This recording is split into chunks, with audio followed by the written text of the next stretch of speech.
Hi, I'm Kingi. I went to United World Schools in Northern Cambodia to teach screen printing to the Hill Tribe children that are educated there. It was amazing because I realized you can do silk screening anywhere. Sometimes it's a challenge, but worth it on so many levels. Here's my story. Teaching art and screen printing has always been a challenge. Every student and class is different. But concentrating all my gear into one very heavy suitcase and getting it all the way to Northern Cambodia was an adventure. But we made it.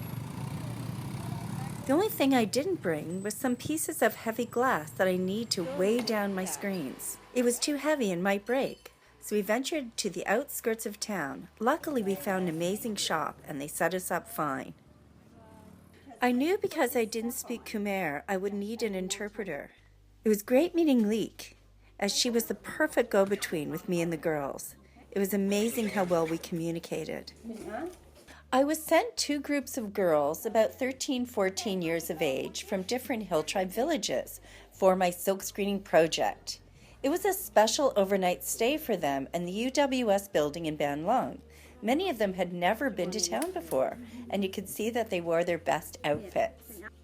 It's important to me that my students really understand photo emulsion screen printing. I love screen printing because it combines a bit of science and logical thinking with creativity, with some possible entrepreneurship potential. All great to get kids' wheels spinning. First, the students created artwork. I wanted to keep it simple. I said, "We in Canada want to see your world. We don't know it well. I, for example, didn't know your houses were raised up on stilts." And that made everyone laugh. It was important because it made the girls reflect on their environment, what they observed, and how to put that onto paper. Now they had a message for the outside world. They had a voice and a new medium to use, and it was up to them to figure out what they wanted to say and how they would say it with art. Art has no boundaries, it has no rules, it has no right or wrong, it has no success or failure. It is no yes, no. Art is what you can produce, what you can make. When the artwork is done, we needed to make and put it on screens. Here's how we did that. First, we prepared our silk screens. That means stapling the silkscreen mesh onto wooden frames. The mesh allows you to squish ink through when you create a print. After that, we put photo emulsion onto our screens. This stuff is great because it reacts to light. When you first put the emulsion onto your screen, it's water soluble. In other words, it'll wash out when sprayed with water. And if you let it dry in a dark place, it'll stay water soluble. If this emulsion is exposed to light for long enough, especially UV light, it changes to being non-water soluble. And that's why we like it. So to get the artwork onto the screen, you have to make sure your image is opaque. Here we used black Sharpies and the paper that was drawn onto was translucent. Then you put your artwork against your prepared and dry screen and press them close together for good contact with glass. Yep. Next, you shine UV light onto it for a few minutes, right through the glass. Love the exposure unit I made out of a Canadian Tire halogen lamp. To hold it above the screen, I used a turned over chair I found, MacGyver style. Then you take the artwork and glass off your screen and spray it out with water. It seems like magic. Where the light could get to the emulsion, it changed to non-water soluble. It doesn't wash out.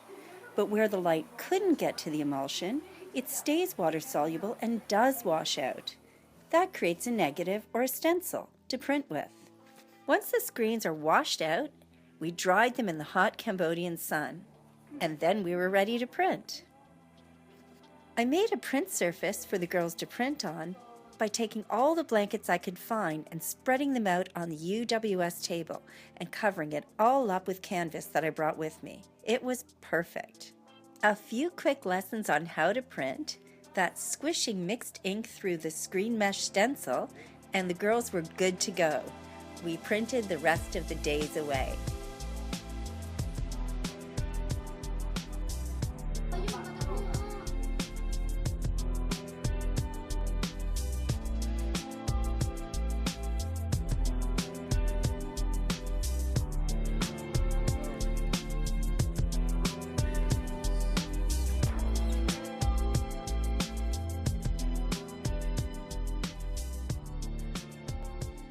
and then we dried our newly made fabric outside. We also had to figure out what to make out of the fabric, and I wanted this to be the girls' decision. They discussed it and figured that the best thing they wanted to make was knapsacks, and they drew a blueprint just for me to use. So what we want to achieve is to get children to think. If we get this grey stuff moving around and we get their eyes lightening up and we get that smile on the face, we want children to think.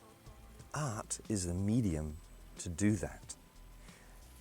We very simply can give that child a piece of paper and a crayon. It's the first time they picked up a crayon, it's the first time they've seen a bit of paper, and they can create some artwork.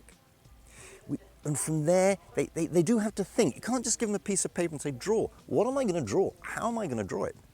Can we give them guidelines? Can we give them some support? Can we give them some ideas? Yes, of course. But all the time, that child has to think. It has to be creative. And as I say, there's no boundaries. So whatever that child produces, it's good. It's their work. It comes from them and it comes out on the piece of paper. Or it comes out if they make a model with leaves, or they make a model with wood, or they make collage. All these things involves the child thinking and using the natural environment as our resource.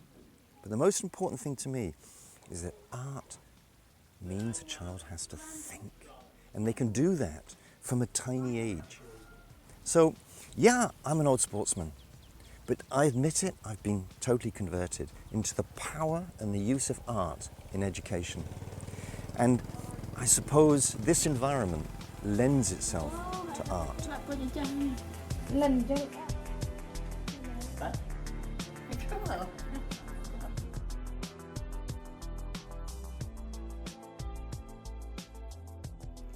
Hi, here we are in my print studio in Toronto, Canada, because I wanted to show you some of the bags made with the girls' fabric.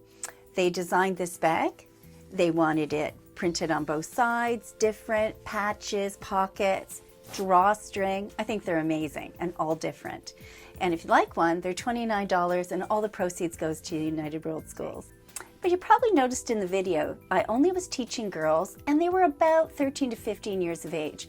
This group was very important to UWS, and the reasons for me teaching them were very interesting and I feel global.